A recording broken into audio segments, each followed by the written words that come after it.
I remember the day clearly, though at the time I didn't know it would stay with me forever. It was an ordinary afternoon, the kind that slips by unnoticed, filled with simple sounds of life moving forward. The house smelled faintly of soap and warm food. Sunlight fell softly across the floor, and my son sat at the table, swinging his legs as he worked on his homework. I was tired that day, tired in the quiet way mothers often are, carrying invisible weights without speaking about them. He was still young, but old enough to notice things. He looked up at me while I folded clothes nearby. His eyes followed my movements, careful and curious, as if he was trying to understand something bigger than his years. I remember thinking only about finishing my chores, about what to cook for dinner, about how tomorrow would look just like today. Then he said it. "Mom," he said softly, "you're strong." The word stopped me in place. I don't think he realized what he had done. To him, it was just a thought spoken out loud. To me, it felt like the world paused, just for a moment, to let me breathe. I asked him why he thought that. He shrugged, the way children do, as if the answer were obvious. He said I always knew what to do. That I never gave up. That even when I looked tired, I kept going. He went back to his homework after that, as if nothing special had happened. But something had. For years, strength had meant survival to me. It meant waking up before the sun and falling asleep long after everyone else.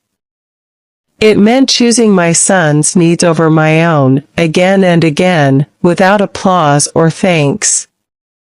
It meant smiling when my heart felt heavy and being calm when fear whispered loudly at night. I never told him about the nights I cried quietly so he wouldn't hear. I never explained how scared I was sometimes, how unsure I felt about the future. I never showed him the doubts that lived in my chest. I thought strength meant hiding those things.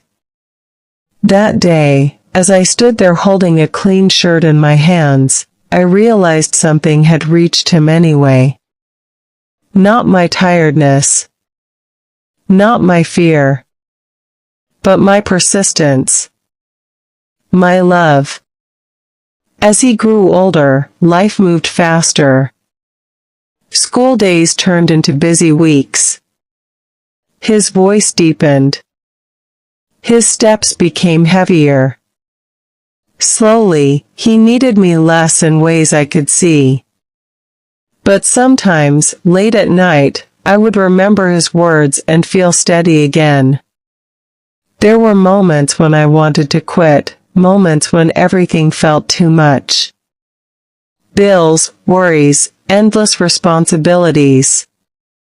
In those moments, I would hear his small voice in my mind, calling me strong, and I would stand up again. Years later, when he was no longer a child, we talked about that day. He barely remembered saying it. He laughed, embarrassed. But I told him the truth. I told him that one sentence had carried me through years of doubt. That his words had given me strength when I thought I had none left. He was quiet then. And this time, he looked at me with understanding, not curiosity. He told me he learned what strength was by watching me. Not because I was perfect, but because I kept loving, even when it was hard. Now, when I think about strength, I think about small moments.